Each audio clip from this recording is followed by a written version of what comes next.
Well, it's great to be here. You guys said I came all the way from Virginia. That always makes me laugh because, I travel all over the country, so this is really close by to me. I'm not in New Mexico or something, far. And I've been also struggling. We were talking about the current administration and science and facts, and I've been working on a proposal with the Forest Service, and I've been working so hard to scrub out words like climate change. We tried changing climate. We're moving on to wacky weather. I figure they won't have that in their stupid Google search of their proposals. I'll let you know if I get my climate research funded. But anyway, today I'm going to talk about growing connected, resilient communities.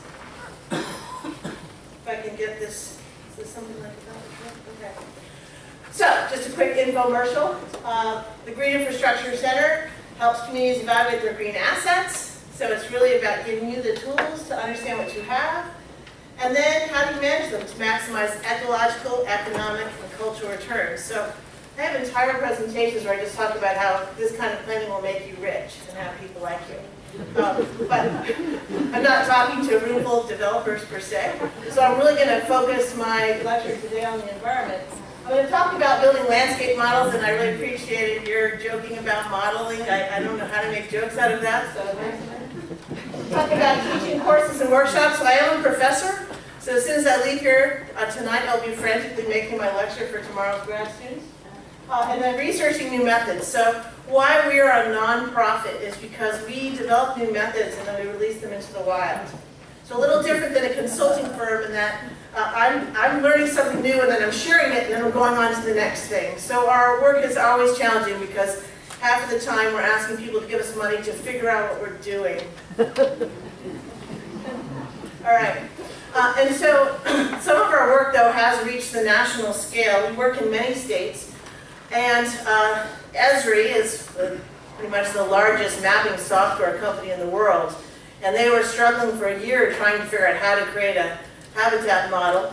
And interestingly, brought a woman from Spain who builds habitat models in Spain and was a high-up environmental official. And she said, "Why are you not talking to the Green Infrastructure Center in Virginia?" So they brought us to California. And we helped them build a model for the whole U.S. And then that is also part of the connection for how Ulster County got featured in National Geographic, because then National Geographic was a partner and started asking us for great examples. And I said, Ulster County is a fantastic project to showcase. But if you are interested in looking at a sort of large-scale model, you can go to Esri, you can just click on Esri, Google Esri Green Infrastructure, it'll get to that page. And you can zoom in, you can type in your watershed or your county, and it will give you a map of the most important landscapes, sort of modeled from the national scale. And if you have GIS skills, Geographic Information Systems, you can actually download New York's model, and you can start playing with it. You set it up so that you can populate it with other information and customize it. I'm also writing a book on how to do that, but if you're pretty skilled, you can do it right now. So today I'm going to talk about key definitions. Being a professor type, I need to give a little terminology before I launch into everything. I'm going to talk briefly about 6 steps for planning. I'm going to talk about examples at different scales. So I'm going to talk about county scales, and I'm also going to get down to the site scale, to the gentleman's earlier question. And then I have sort of my Amway slide series where I talk about how to sell this, because we all believe in this. Why did you take the day to come up on the foggy mountaintop? It's beautiful, but you have to go back in the world and convince other people besides yourselves. You already drank the Kool-Aid. So let's start with resilience. And it's a term we hear a lot. Communities need to be resilient. Climate change is coming. We need to be resilient. But what does it mean? So it has 3 defining characteristics. The amount of change a system can undergo and still retain the same controls on structure and function. So what that means is the system is changing, but it's still performing the same functions. It's still providing habitat, it's still providing clean water, it's still providing clean air. Can the system self-organize? So as change or perturbation occurs, can things actually snap back, maybe a little differently, but still providing that organization? And having the capacity for learning and adaptation. And so how can a landscape be adaptive? Well, I'll give you an example. I kind of have these pictures as a way to think about it. This is a community I'm working in Norfolk, Virginia, which is one of the second most threatened landscapes in the country, right? Nolens being the first most. This is the second most. But what they're trying to do is create that resiliency by restoring the marsh and the natural shoreline. And we've modeled climate change way into the future, and we're looking at, can that marsh move, or is there a parking lot or a building in the way, or a road, or does that entire neighborhood need to move? Both to save the people as well as to save the populations of animals. So today we see resilience, which is really a term from science, being used to refer to communities of people as well. So making people resilient, people able to adapt, people able to change the way they manage the landscape. How you manage the Hudson Valley region will actually have an impact on how resilient, how adaptive this community can be. Okay. So second definition, what is green infrastructure? So I'm a planner and we like jargon. But I think this is useful jargon for planners. And as we said, my background is in natural resource management. I came into this field from science. I was monitoring streams and wetlands, doing habitat restoration projects. I've worked in all of the states except the Dakotas and Alaska. So I've been everywhere, man, like Johnny Cash said. But one of the things that I noticed was I was restoring a stream and somebody was paving the headwaters. Or a town was saying, why is this kooky flooding happening? It's just weird. Like, no, it's not, because you drained all the wetlands. So I said, who's doing these dumb things? And I said, oh, it's the planners. Now I'm blaming planners, but I am one, so I can. But I said, I need to get in that room where they were making that great big master plan. So looking at these large landscapes and thinking about how we're designing our highways and where we're putting things is really important. So here on your left, we have gray infrastructure, and that's your road network, your sidewalks, your drain pipes, all of that gray infrastructure we need for resilient communities. And on this side is green infrastructure. And that is actually your trees, your vegetation, all the things that you need to allow you to have oxygen to breathe. I like breathing. Trees provide oxygen, they provide habitat, they sequester volatile organic compounds from the air so that you can have cleaner air. They also take up stormwater, and a fact that you guys probably already know, they make you nicer. I've actually done studies. See how nice you guys all are? You spend time outside. If you feel crabby during the day, look out at that tree. So the term actually comes from Florida, and if you ever been in a conference with people from Florida, they jump up and down and go, we invented it. I'm like, yeah, I know. Why? In 1994, their Greenways Commission was trying to explain to the governor that rivers and wetlands, the Everglades, the River of Grass, Lake Okeechobee, the forests in the Western Panhandle, those were a part of the infrastructure of Florida. That was part of what made Florida's habitat possible, recreation possible, good soils made agriculture possible. And we needed to look at all these things, know where they were, know their extent, and map them. And so they built one of the first models in the country to look at where those resources were. And then they had a giant chunk of cash. Who has a giant chunk of cash? Well, they did back then in the good old days. And they were actually able to use the model to prioritize what to purchase and what to acquire.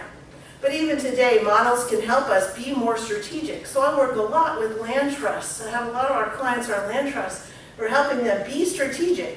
You don't have unlimited time or limited money. Where do you put your attention? It could be that that 100-acre tract over there is actually more valuable ecologically and for habitat connectivity than that 500-acre big glossy tract over there. And you should forget about the 500 acres and go focus on the 100. Right? Bigger isn't always better. And that's what models do. They bring a lot of data together to help you, understand the landscape without personally walking every inch of it. So when did the definition change?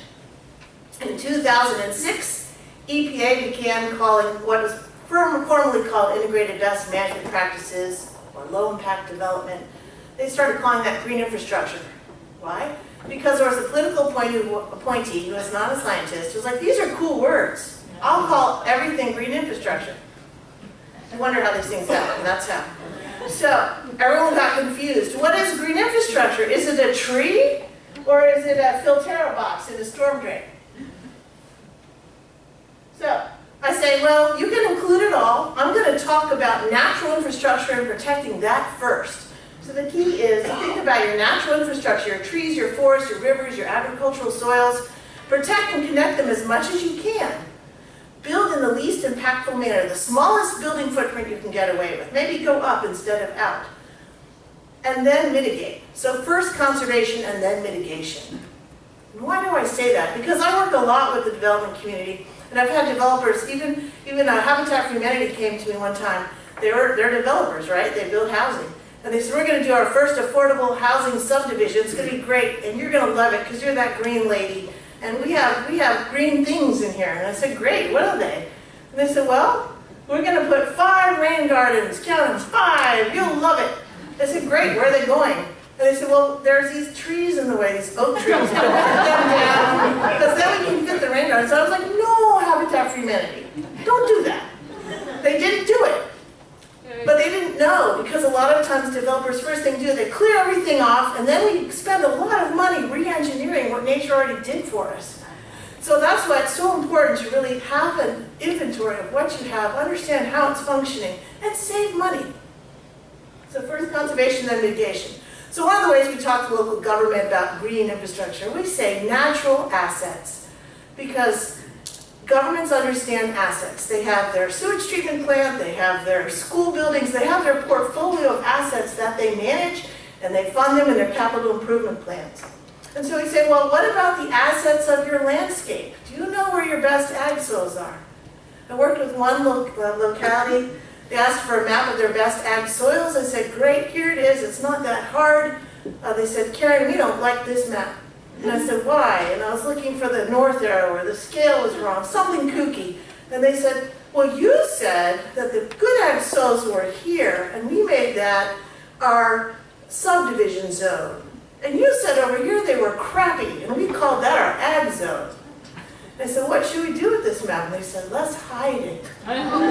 So map hiding is not a method that I recommend.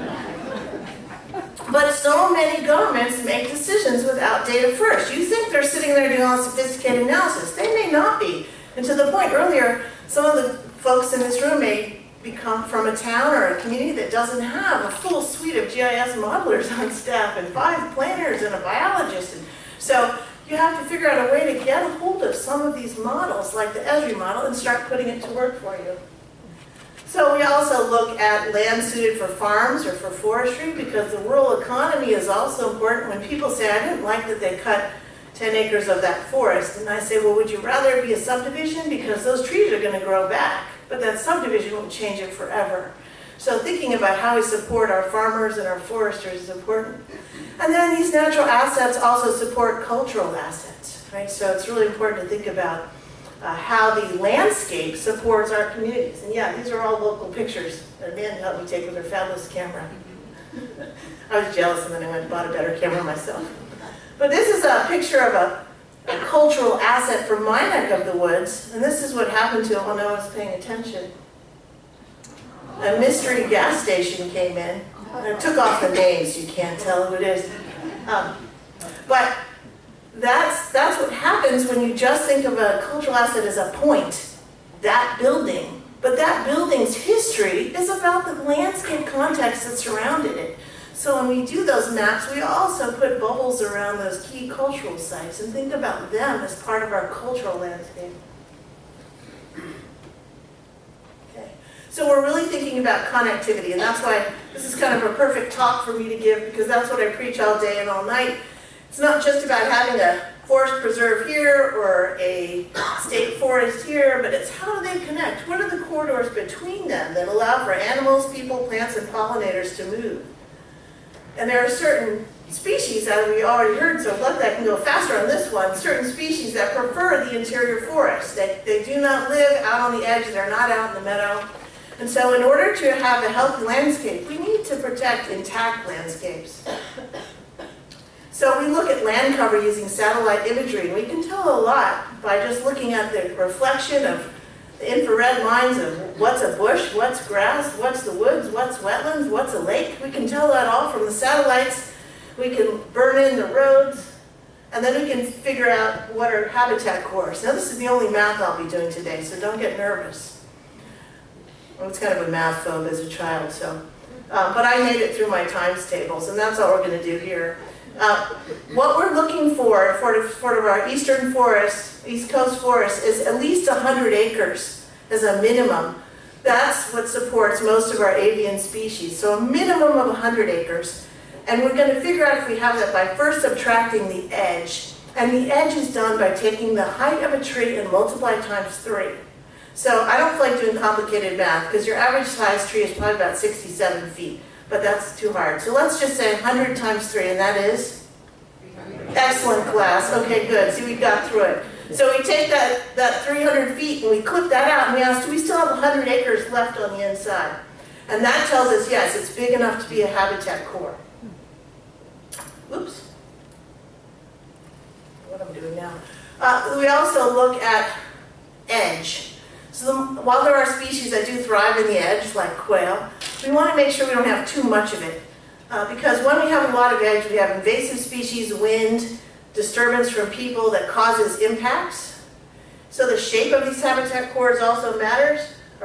I don't really go around looking for perfectly round shapes, but if you think about the perimeter to edge ratio, we actually get the most in the circle. If you have something that's like this, that's linear, it's all edge, so there's no habitat interior there, and then kind of funky shapes, you have less interior. So we look at the shapes, and somebody was talking also earlier about whether we have a road go through. This is where you can see that if the road goes through, we have more edge. So in doing this kind of work, we actually had one of our counties that we worked with said, wow, we're convinced we're not going to put any more roads through habitat cores. That's amazing that they pledged that. Now, I'll go back and look in 5 years and see how they're doing. And again, that's the beauty of imagery, is I can like zoom over and say, oh, how are you guys doing with that? So as we have more edge, we have more invasive species. This is something that I might see in my backyard, the brown-headed cowbird. It's a naughty bird. It's a lazy bird. It lays its eggs in other birds' nests. So, and then they hatch sooner and outcompete the locals. So I've seen places like beautiful ski resorts where they think they have this wildlife area, but then they've poked so many holes in the forest for ski chalets that the #1 nesting species is the brown-headed cowbird. So the equivalent is if you took your children to your neighbors, like Amanda, you know, like they're screaming a lot, you said they're sabotaging you, trying to finish your presentation, and she just left them there. You know, and nobody noticed, and then they ate all the food of the other children. And, you know. So we can't do that because social services would get engaged. But it works great for this bird, and so the more edge we have, the more problems we have. We also look at how corridors, see if they're at least 300 meters wide, so that we have 100 meters of kind of safe space in the middle, so we can model this. And we already talked about who can use the corridors, but I also threw pollinators and people in there too, because we can also use these as greenways. We don't always have corridors, so we look for places where habitat patches where you can hopscotch across, right? And then if you lose some of those little patches, you can also see species decline. If there's a storm, or if there's disease that breaks out, those species can't reach back to the original place and repopulate. So really important to keep things connected. And then over time, as we see development happen, we might find out that once something that was a habitat core is not. And there's a few places in Ulster County, I noticed, where we've seen that fragmentation, and so some cores are coming off the map. So it's a 6-step process we use. It's pretty straightforward. I wrote a book about this, so I'm not going to go into great detail. But you can set your goals. What do you care about? Really important. Review your data. What do you have available to you? You know, if you don't have, one man said to me, the first thing we need for our project is 500 field biologists. I said, oh great, how many do you have? He said, none. I said, well, we're not going to start with that, okay? So, what data do you have? What models can you take advantage of? What university professors live nearby? What are the sources of information you do have? Then create a map. Then look at what's at risk. We never stop at making a pretty map. We say, what's going to change? And then creating ranks and determining opportunities, right? So what do you do first? What's the most important thing to do? It could be something easy you might as well do. It also could be something really hard, but if you don't do it now, you're really going to lose that resource. So you need to prioritize and then implement. Okay, community engagement, I just want to give a few shout outs for that. It's really essential for creating goals and objectives that reflect community interest. So things that I've seen fail where a bunch of scientists get in a room and they make their great map that they think is fantastic for like a year or two. And then they show it to the board or the planning commission or the council and they say, we don't know where this came from, and they throw them out. So really important that I always bring those community members and those folks into the process early and often. Also making sure that if you want to ensure ownership, you want to make people are part of it. So types of engagement, there's communities of interest, like Save the Creek Club or the Chamber of Commerce. Communities of place, like neighborhoods, homeowners associations. Planning commissions, you might create a multi-stakeholder group. And that's really great to do. Some of the communities we work with, they created a group of all the interests in their community to do the project, and they ended up keeping going, and they became the green team, and they're doing all kinds of great things. And one thing that's fun to do is get the community together and ask them what's important to them. So this is an example of, I call it the People's Map. We just ask people, what's important to you? And we have these at places like craft fairs. I've been by pig races, donkey trot races. I don't care, I don't go anywhere. But what we do is what's important, like this is the favorite bridge to get engaged at. We like watching rocket ships at this place. This is on the Eastern Shore. And so we said, then that means those views, those places are culturally important to you. And that environment of those places is also important to you, is protecting that place you love. So making those kind of fun maps. And so this is just some examples of some of our community implementations. So we usually go out and plant something or restore something. You might wonder why I have a police sergeant there. That's because the police presence was really important in this inner city community working with, and they now ride horseback through the trails that we built to make sure everyone's safe. So in 2013, and I'm not going to steal Amanda Lavalle's thunder, but just a couple of slides, we worked on a project to map Ulster County as part of sort of a pilot demonstration for the state of New York to determine the highest value blocks of habitat. And we created a guide for planning. So I have some of those here today, and it's also available on a DVD. And so it looks at size and shape, and this one we happen to color the most important habitat blocks red just to make them pop for the slide. But it looks at the size and shape of the cores. It looks at the presence of rare, threatened, and endangered species. It brings in water quality data from the state. It also looks at water abundance. The more water-rich the environment, the more habitat niches. It also looks at elevation, a number of factors to rank the most important habitat. So anything that made it on this map is important, and then the sort of dark green is the lowest ranked. And you can then use the data, get a lot of information, or you can zoom in on a particular area and look at how many rare species were found, Class A streams, how much of it is protected, how big is it, how many acres of wetlands. In some models, we also throw in how much of this area supports drinking water. So the model is very rich in that you can click on different parts of it and find out what's going on there. And you can build this model for any locality, so we've written up the instructions for how to do that. And then you can start to look at things like ag soils. So the dark brown here are the best agricultural soils in Ulster County. We didn't put the ones that are under the forest. The assumption is we're not going to clear cut the forest to put a farm in today.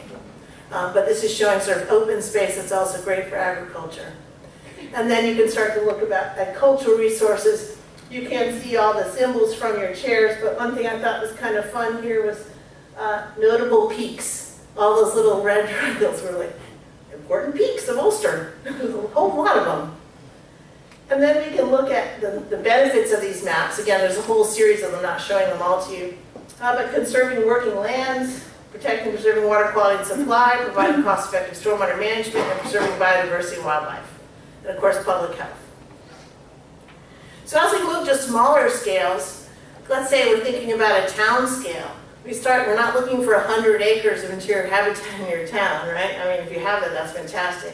But we're looking more at habitat patches, streams and wetlands, trails, and smaller parks. But we can still connect to the larger landscape. So what's kind of fun is even if you have a backyard, and a lot of you do, I've seen some really neat projects where people take their backyards and plant a pollinator habitat. And I've seen one woman organize her neighborhood. She put, everyone's backyard was like in the pollinator network. She's like, here's some seeds, let's all do this. And so then you make these little micro-scale habitat networks all over town because the monarchs are in trouble and they need milkweed, they need all kinds of things. So you can build these and become like a pollinator pathway even in your town. And we can also link these sites to regions. So here's one of our projects. The pink area is a city, and then the green stuff are habitat cores. And if we start to zoom in, we can actually find that. Here's 2 habitat cores, and then we say, where are the vacant parcels? Wow, looky, I have vacant parcels. I can put a greenway through there. And I want you to see I wasn't greedy. I didn't take all the parcel. These are old industrial sites. We have a lot of those. So, sorry, I went a little fast. So we can actually have that greenway and then create some new lots for people to live along the greenway. So you can create affordable housing as well as have green connections and connect habitat cores to a city. Here's an example we did with a developer. And I wanted to take this down a scale, and that's sort of the purpose of my presentation and also Amanda's. Here we have a developer. This is all one big subdivision, and he had already finished doing these. And so they look pretty typical, right? Little lollipop. And just take everything and parcelize it out. He hadn't finished though. And he was the president of our state's Home Builders Association. So in case you're thinking he was a big greenie, he was not. He just drank that special Kool-Aid at our meeting. And then, I'm just kidding, I don't really drug anyone. But he said, Karen, I have this development, maybe you can help me. I want to do something different. I saw on your map that my development still has habitat in it. And maybe I don't want to finish it the way I already planned out. So he said, here's what I've got. I've got some wooded natural land. I've got about 34.5 acres left. It's zone single family. And I can build 67 homes on it, and I don't need any more permission. In other words, he is already through the entire process, all permitted. Bulldozers can come tomorrow, and he's going to call the brakes on himself.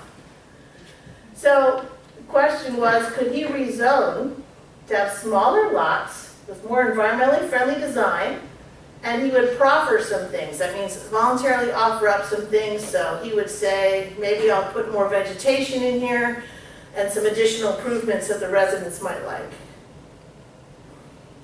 So this is why comprehensive planning is so important.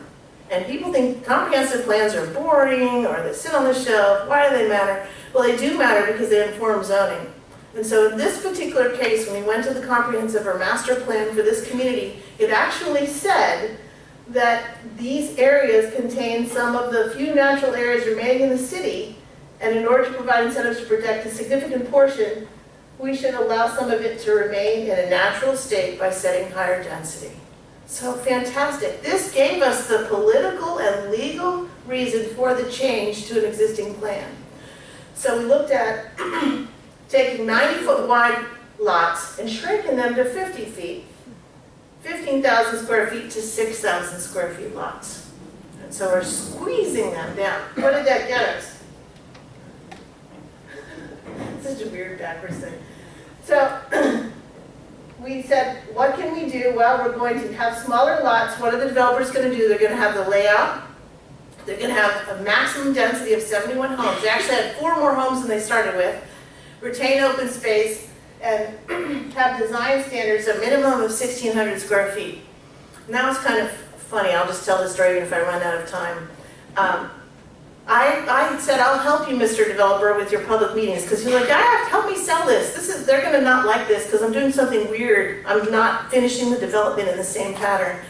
And so I went to the community meeting and I said, well, the homes are going to be, somebody said, how big will they be? And I said, well, at least 1,500 square feet. And this woman stood up and she said, Karen, you cannot swing a cat in 1,500 square feet. And I was like, what? So I have a 1,500 square foot house. I went home and I swung my cat, and sure enough, it's not big enough. But it turned out that extra 100 square feet was exactly what was needed. Look, you never know what happens if community meeting. So what? Who cares? So now they're minimum 1,600 square feet. Cat swingers are happy, we're all happy. But they also said, can we have some nature trails? We want a gazebo to have like community gatherings and family reunions. We have smaller lots, right? So we want a place we can have a picnic or a graduation party. Okay. And anything else? So here's the different scenarios. This is what he was allowed to do. Didn't want to do that anymore.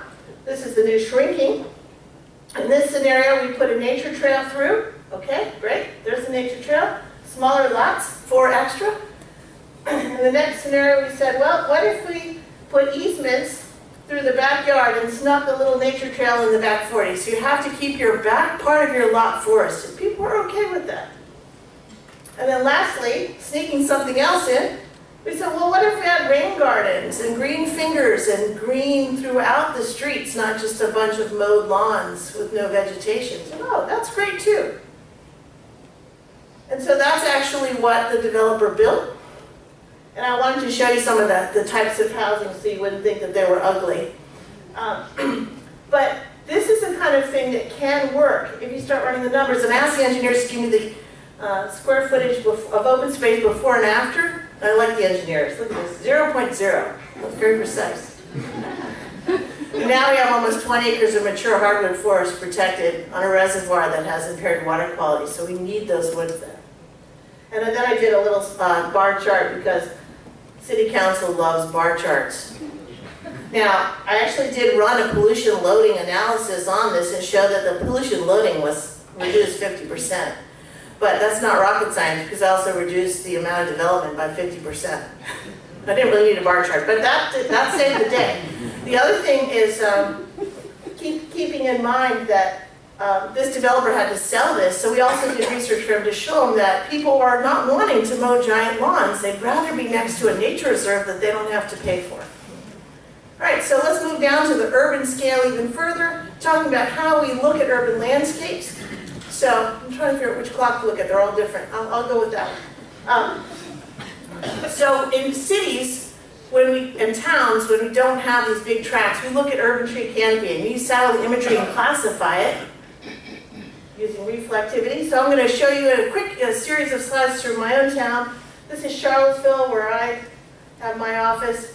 And if you just look at an aerial, it doesn't tell you much, so let's zoom in a little more. So there's our gray infrastructure we talked about. Now I'm going to throw in our tree canopy. All right, and you notice a lot of the rivers kind of end, but that's because we buried them underground in the middle of downtown. So then we throw in, where's our parks? So we've got our rivers, our parks. We're trying to build a little network here in an already developed urban landscape. All right, so we can start to put in our trail network as well. So that's coming in the orange color. And then large supporting patches of canopy. So where those clusters, chunks of trees provide more environmental benefit than the same number of trees dispersed. So where are those chunks of habitat we want to try to protect? And then green threads. So we use their own bike plans, pedestrian plans, multimodal transportation plans to say then those should be the greenest streets in town and they should all lead to parks. So now it's a green network laid on top of a city, part of which exists and part of which we're now building. Things like daylight and creeks, digging them back up and letting them flow and become an amenity. All right, and then we can play with all kinds of things. I'm going to flip through these really quick. So if you look at things, we can start to look at stream buffers. So how well buffered are our streams with wooded vegetation that reduces pollution? So we can then clip the data, the canopy data, to 100 feet on either side of a stream and see how we're doing. We can look at, you don't worry about reading all that, but we start to look at who owns what can we control, how much of our initiatives need to be outreach to private landowners, and how much of them are on parks or schools that the city controls. So we have different strategies depending on who owns it. We also look at it by the neighborhood scale. We find that our downtown neighborhoods are not very well canopied. This is a little map showing how green the streets are. So we can take these little streets that are the dark color and say they need canopy. And we can start to look at safe routes to school, walking to the park, and we or even economic development zones, and we'll put our tree planting money there. So you see a lot in towns, even when they plant trees, they just put them wherever. Mrs. Smith called. She wants a tree. She's smart. She knows she can get a tree. But maybe she has way tons of trees on her street, and Fred down in another neighborhood has none. So let's be strategic. So that's where GIS data can help you figure out where to plan. Looking at by watershed drainage, how well forested are your watersheds? Social equity, look at public housing. How well forested are public housing? Less crime occurs in areas that are well treed. Domestic violence is reduced in well-treed communities. Air quality is dramatically higher in well-treed neighborhoods. So we start to look at these areas and think about them in terms of being fair. And then we actually analyze every parcel in the city. And I'm actually sparing you the parcel map. But we looked at air quality, cooling, aesthetics, commercial enhancement, water benefits, demographics, public health, and we actually coded every single parcel. So when the city's saying we want to do something for economic development, they can turn on those parcels. They say want to clean up the water, they can flag those parcels. They can be really quick in a small city to be strategic with what they have. We look at where you can plant more trees, small, medium, and large. So we do a map of that. Strategy, plant more trees, pretty obvious. This is cute. We have a lot of tree adopters, mothers and fathers of baby trees. They get a certificate. They have a little watering can. So that's how we get a lot more trees planted than the city can afford by having all these adoptive tree parents. And then we do analyses of, okay, what percent canopy do you want to get to? How many trees exactly is that? So when we work with community centers, say we were going to have a 40% canopy, and we're at 25% now. And they say, great, okay, you guys need to plant 600,000 trees. We're like, what? So we're planting 1,000. So we try to work with you on your goals to make something that you can really achieve. All right, so hold on down here. And then this is again at the backyard scale. Did an analysis of if everyone in one particular community you're working with, we said they have 47,500 parcels. 31,000 of them could fit one tree. Again, we weren't greedy. Some of them could fit 3, but we just gave them 1.